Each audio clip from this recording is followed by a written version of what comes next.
Squiz, you've teed me up perfectly. Talking about films, we've been looking at the Exodus for so long. There's all sorts of films that hit up these themes that we've been talking about, and I thought I'd talk about, maybe the most obvious one, namely Star Trek II: The Wrath of Khan.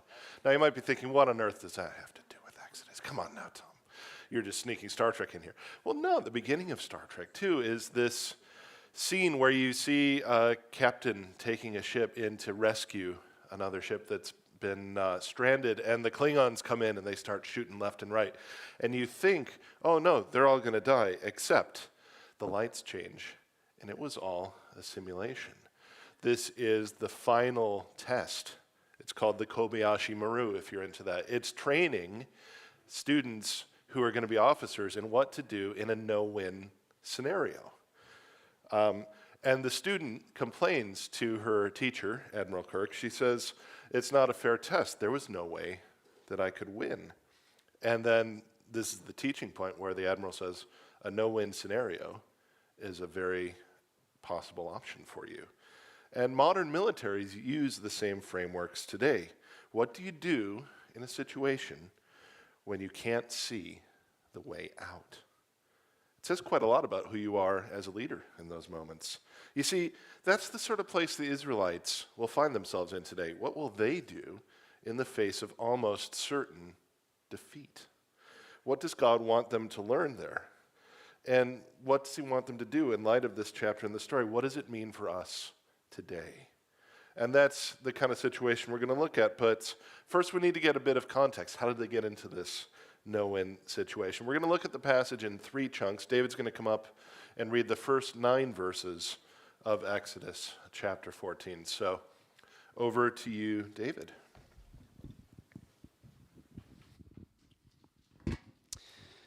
Okay, Exodus chapter 14, that's page 71 if you're following along in the church Bibles. Then the Lord said to Moses, "Tell the Israelites to turn back and camp near Pi-hahiroth, between Migdol and the sea. They are to camp by the sea, directly opposite Baal-zephon. Pharaoh will think the Israelites are wandering around in the desert in confusion, hemmed in by the desert. And I will harden Pharaoh's heart, and he will pursue them. But I will gain glory for myself through Pharaoh and all his army, and the Egyptians will know that I am the Lord." So the Israelites did this. When the king of Egypt was told that the people had fled, Pharaoh and his officials changed their minds about them and said, "What have we done? We have let the Israelites go and have lost their services." So he had his chariot made ready and took his army with him. He took 600 of the best chariots, along with all the other chariots of Egypt, with officers over all of them. The Lord hardened the heart of Pharaoh, king of Egypt, so that he pursued the Israelites, who were marching out boldly. The Egyptians, all Pharaoh's horses and chariots, horsemen and troops, pursued the Israelites and overtook them as they camped by the sea near Pi-hahiroth, opposite Baal-zephon. Thanks very much for reading, David. Tricky names in this passage, tricky place names. If you noticed, there's 2 primary scenes in this section. We first got Moses and the Israelites, and then there's a sort of jump cut back to Pharaoh in his throne room. So we'll set the scene a little bit more. Alex talked last week. The Israelites finally received the ability to leave Egypt. They're clearly ready to go. They immediately set out. But just before the part we read this morning, it introduces the scene by saying that God did not lead the Israelites on the road through the Philistine country, though it was shorter. There's a direct path from Egypt to the Israelites' ultimate destination, but we're told here at the outset this wasn't the way God intended them to go. Why the roundabout journey? They should have been heading roughly southeast, yet the Lord commands them to head functionally northwest. For the geographically challenged, this is heading back toward Egypt. Well, the verse I mentioned earlier contains part of the explanation. The Lord doesn't want them to encounter the Philistines. If you're not familiar with your way around the Bible, the Philistines are one of the sort of quintessential baddies of the Bible. They eventually become one of Israel's main adversaries, and there's lots of military battles between the two groups. But it's interesting what we see here.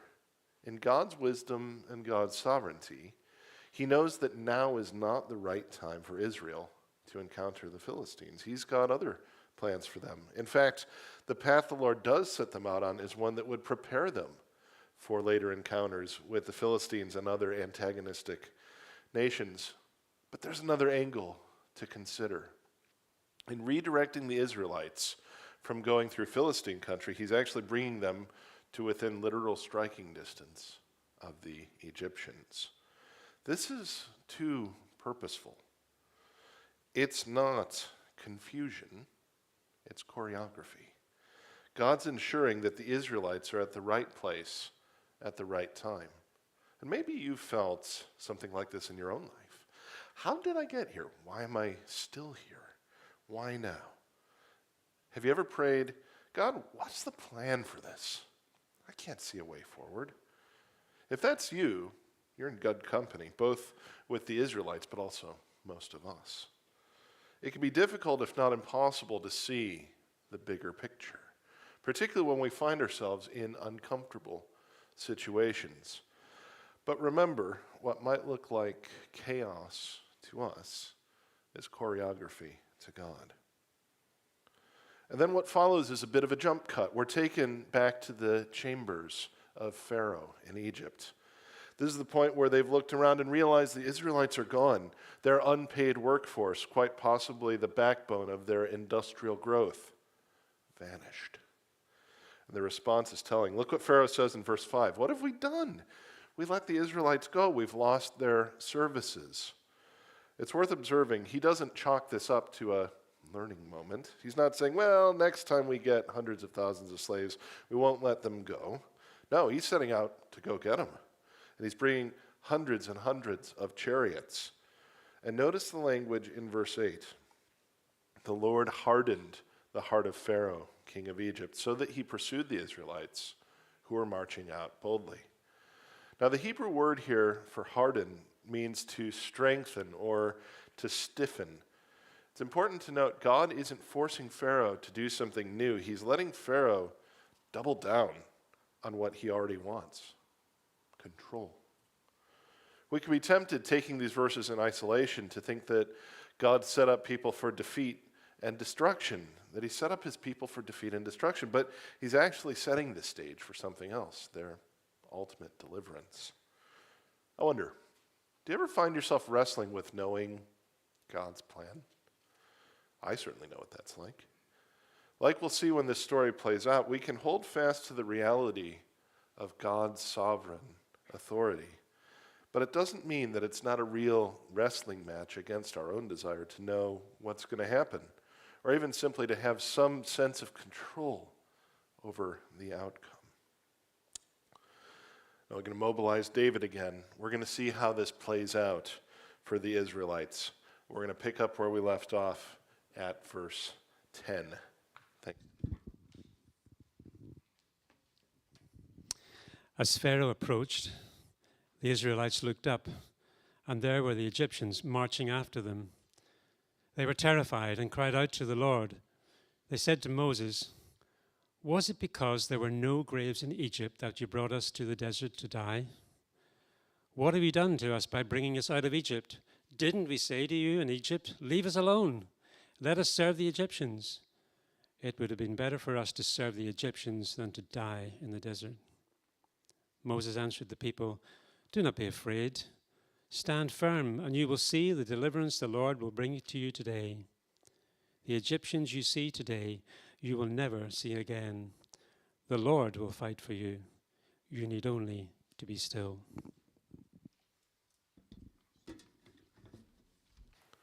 Thanks again. Up against the water, with the Egyptian army blocking their escape, the Israelites are terrified. It's pretty safe to say I'd be terrified too. This chapter has so many vivid descriptions. You can see the Egyptian army marching after the Israelites, almost like a film.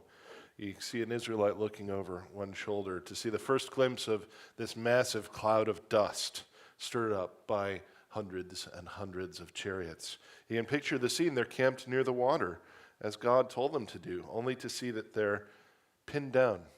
There's no possible escape. And this leads to the sort of desperate cries that happen in moments where we think that all hope is lost. They shout at Moses, essentially saying, why on earth do we listen to you?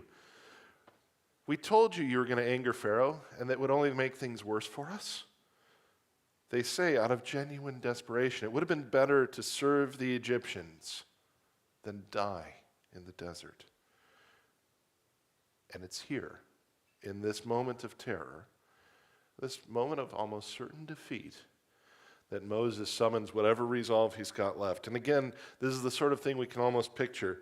Moses, he's an old man, shakily standing up to a place where people could hear him, about to speak to these terrified people. What on earth do you say?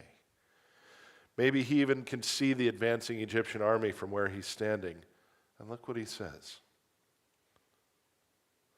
Do not be afraid. Stand firm, and you will see the deliverance the Lord will bring you today. The Egyptians you see today, you will never see again. The Lord will fight for you. You need only to be still. Look at that. If it were a historical epic, it's not the kind of speech we'd expect. You expect the leader to come up and say something to the effect of, muster up courage, pick up whatever weapons are left, fight to the last man, we few, we band of brothers. Okay, I stole the last bit, but you get the idea. This isn't a rousing military charge. It's something much more profound. Let's unpack Moses' statement for just a few minutes. First, he says, don't be afraid. Don't be afraid? Not an easy thing to do in these circumstances, but what does he say next? Stand firm and you will see the deliverance the Lord will bring you today. He's effectively saying, watch this. You're not going to believe it. He doubles down on that. The Egyptians you see today, you'll never see again. That sounds ominous for their survival, and rightly so as it plays out. He's effectively saying that all these guys are going to be wiped out. And look how it ends, the sentence that pretty much echoes through history. The Lord will fight for you. You need only to be still. This isn't stand and fight. It's be still and know that you're going to be delivered. There should be no question here that if the Israelites had tried to sort things out for themselves, they would have been brutally put down and the survivors clad in chains and marched back to Egypt. You see, time and time again, the Bible shows us that there's no place for self-sufficient bravado in God's kingdom. Think to the Garden of Gethsemane. It's very dark in the Garden of Gethsemane. You can see the moon there. Jesus is confronted by the Roman guards. He's been identified. He's about to be led away. And Peter, what does he do? He jumps up, he pulls out his sword, strikes one of the men, cutting his ear off. What does Jesus do? Does he congratulate him on his initiative and say, yeah, let's kick these Romans out of the land? No. He bends down, picks up the man's ear, heals him miraculously, and says to Peter, put your sword away. Shall I not drink the cup my Father has given me? In other words, it's not Peter's responsibility to fight for Jesus. Peter's not able to deliver Jesus. Jesus is going to deliver Peter. Maybe it's not bravado for you. Maybe it's the opposite. Have you ever had a sort of, I feel like I was better off in Egypt moment in your own life? For some people, following Jesus comes with really significant cost. Losing friends, alienation from family, and in some parts of the world, very real, deadly persecution. I think this is exactly the moment to hold on to this phrase. The Lord will fight for me. One last reading from David. It is a bit of a long one, but come on up. We're going to see how this deliverance plays out for the people of Israel. And thank you, David, for getting your steps in this morning.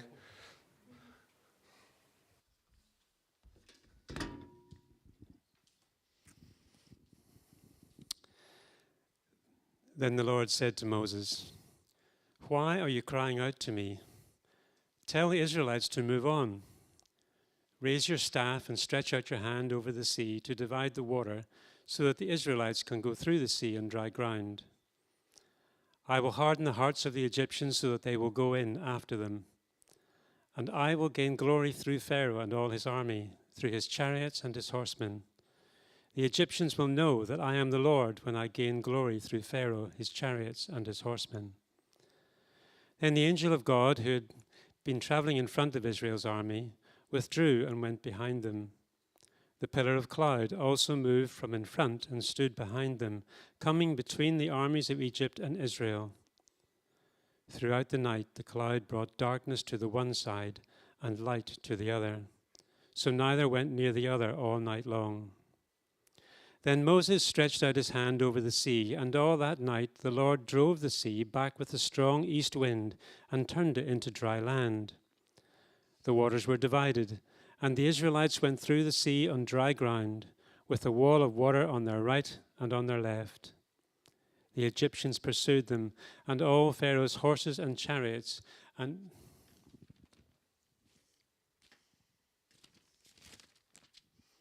horsemen followed them into the sea.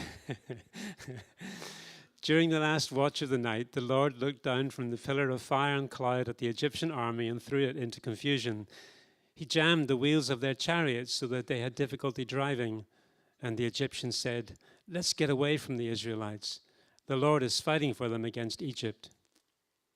Then the Lord said to Moses, "Stretch out your hand over the sea so that the waters may flow back over the Egyptians and their chariots and horsemen." Moses stretched out his hand over the sea, and at daybreak the sea went back to its place. The Egyptians were fleeing towards it, and the Lord swept them into the sea. The water flowed back and covered the chariots and horsemen. The entire army of Pharaoh that had followed the Israelites into the sea, not one of them survived. But the Israelites went through the sea on dry ground, with a wall of water on their right and on their left. That day the Lord saved Israel from the hands of the Egyptians, and Israel saw the Egyptians lying dead on the shore. And when the Israelites saw the mighty hand of the Lord displayed against the Egyptians, the people feared the Lord and put their trust in him and in Moses, his servant. Thank you very much, David, for doing all these readings.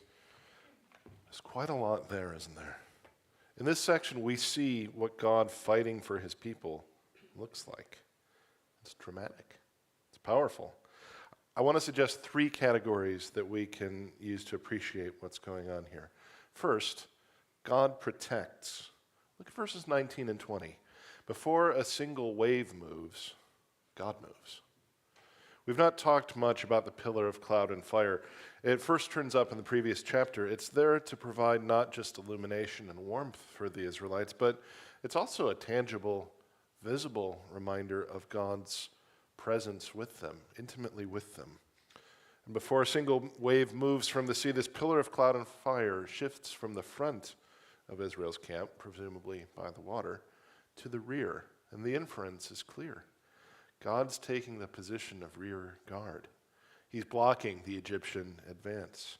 It's the first picture that the author gives us of God fighting for his people. He's standing between them and danger. It's an incredible picture of God restraining evil. The Israelites they're not out of the woods yet, but they are completely protected in this moment. Look at the language you see in verse 20. There's only light on one side and only darkness on the other. I'd imagine this is something that's simultaneously comforting to the Israelites and infuriating to the Egyptians. So God protects. Secondly, God provides. First he protects, then he provides. In this case, he provides a way forward when there was literally no way forward. This is perhaps the most iconic miracle in the Hebrew Bible, and it's been the subject of all sorts of art throughout history. Now, in ancient times, the sea often represented uncertainty, chaos, calamity, death.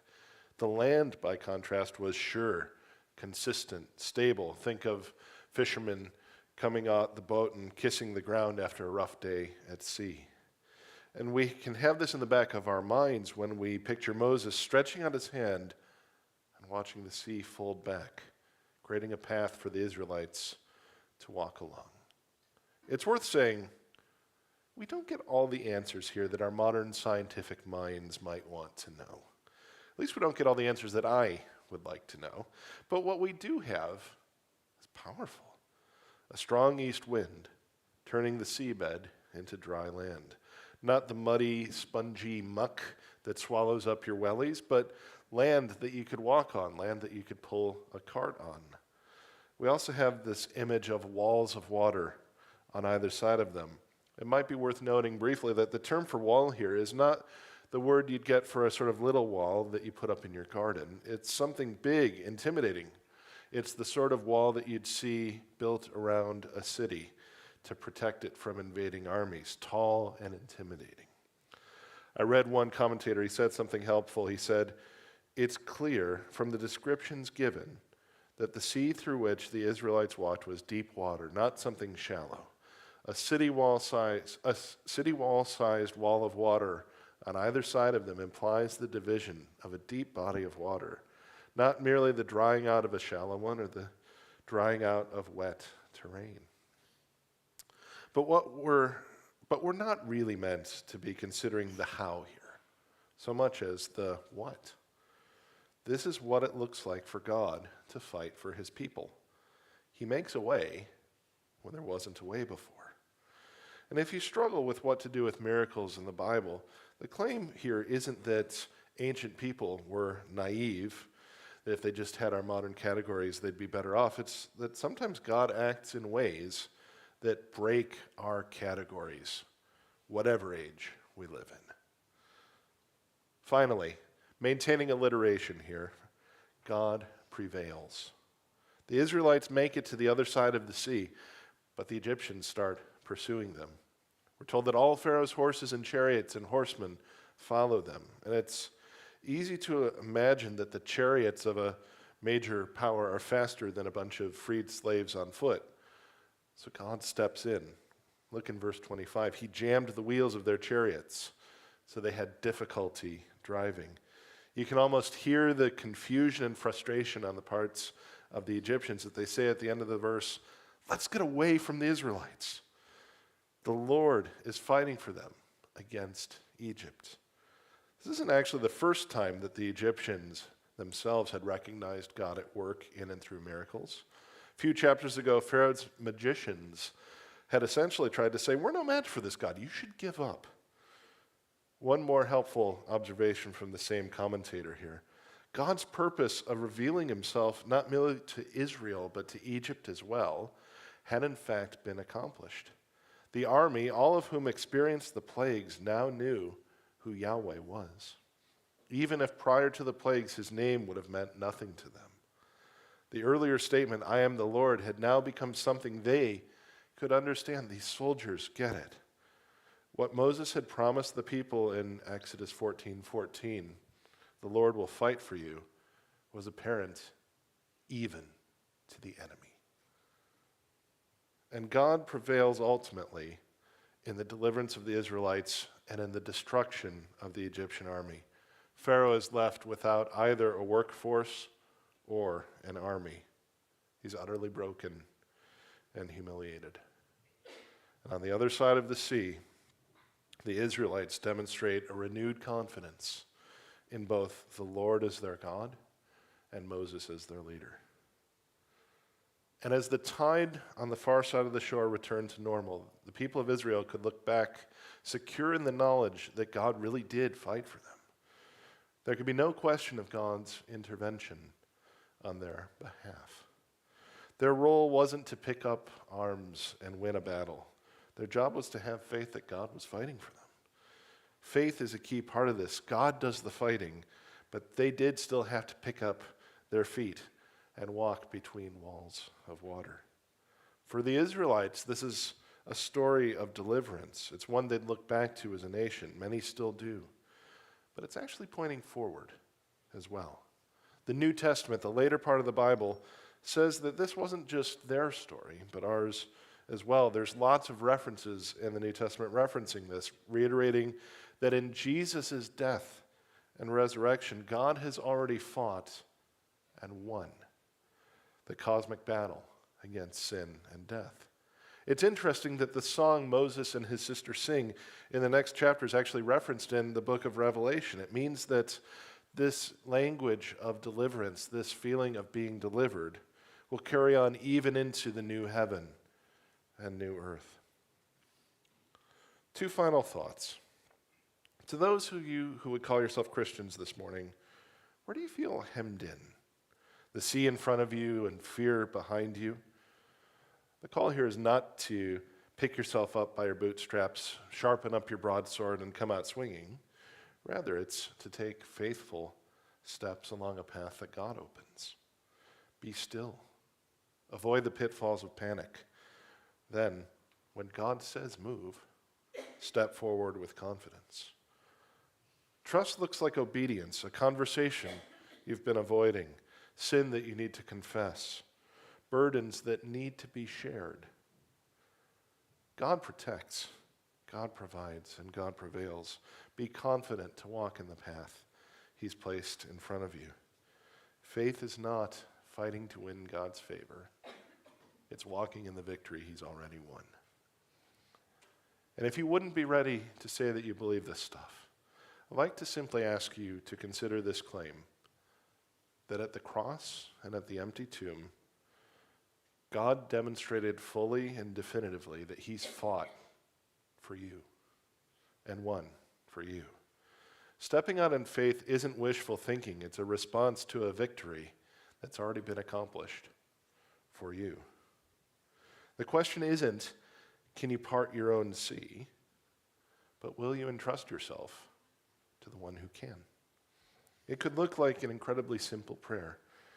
Jesus, I think you've won this battle for me. Please show yourself to me. Lead me. Enable me to follow you. Wherever we're at, this rings true. You're not able to save yourself. In Christ, God's already fought and won. Now all that remains is for us to step forward in faith in response to God's leading. The musicians are going to come back up. We're going to sing one song which kind of, I think, summarizes a lot of these deep truths, and then we'll interact together. Thanks, guys.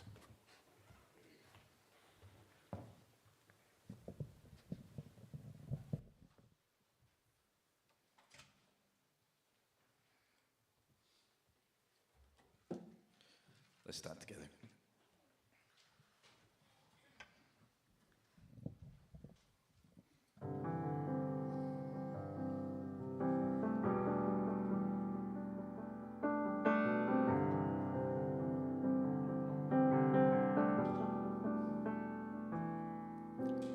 Who has held the oceans in his hand? Who has numbered every grain of sand? Kings and nations tremble at his voice. All creation rises to rejoice. Who has given counsel to the Lord?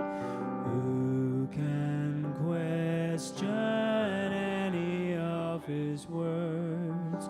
Who can teach the one who knows all things? Who can fathom all his wondrous deeds? Behold our God, seated on his throne. Come, let us adore him. Behold our King, nothing can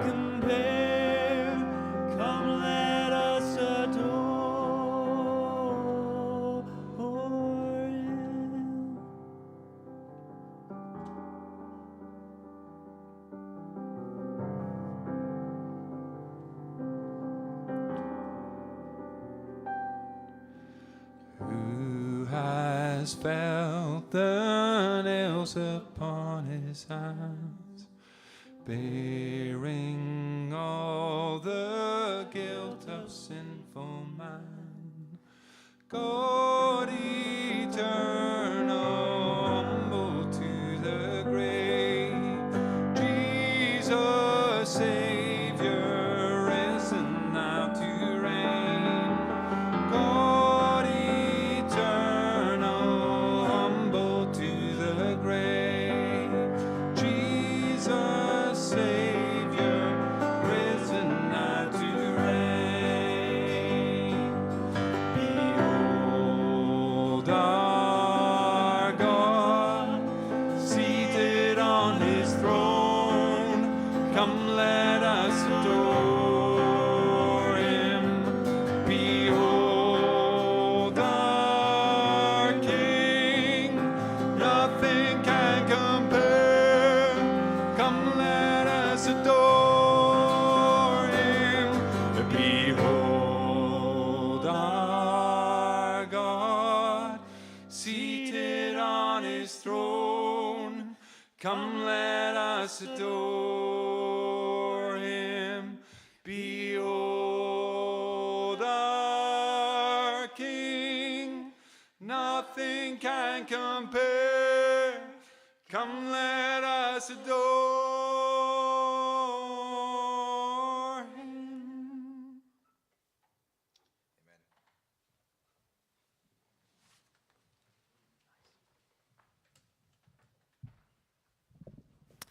Thank you, band, and thank you, Tom. In a minute, we'll head to Slido and have the chance to respond to some questions. But you've got a few more moments to head onto Slido. You can vote for questions you would like answered, or you can pop in your own ones. You can also take this opportunity to maybe chat to the person next to you about some of these questions or anything else you thought about the talk. And in a couple of minutes, Tom will come up and respond. Or maybe not even a couple of minutes. Maybe just now. You can walk slowly.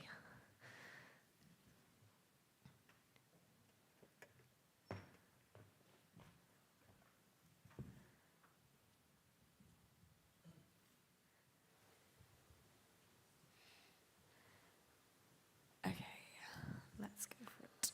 A couple are a bit similar, aren't they? Yeah. So let's go for this one. It settles in my mind that God is just, but at the same time it's hard to see how it was just to wipe out the entire Egyptian army. Can you help? Yeah, these things can be really tough to read sometimes, tough to teach on as well, as it happens. I think that one of the things that's helpful to remember is that this isn't the sort of first instance in which the Egyptians have been told about who God was and whose side the Israelites were on and whose side they were on in taking up arms against the Israelites. They had sort of 10 very good illustrations of what happens when you go against God.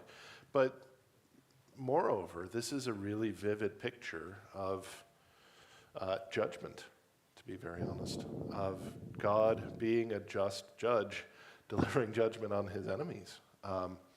Those who were pursuing his people to kill or enslave his people. So one thing that I think is helpful when we're talking about justice and these kinds of things is to, sorry, I'm very Darth Vader this morning, I apologize.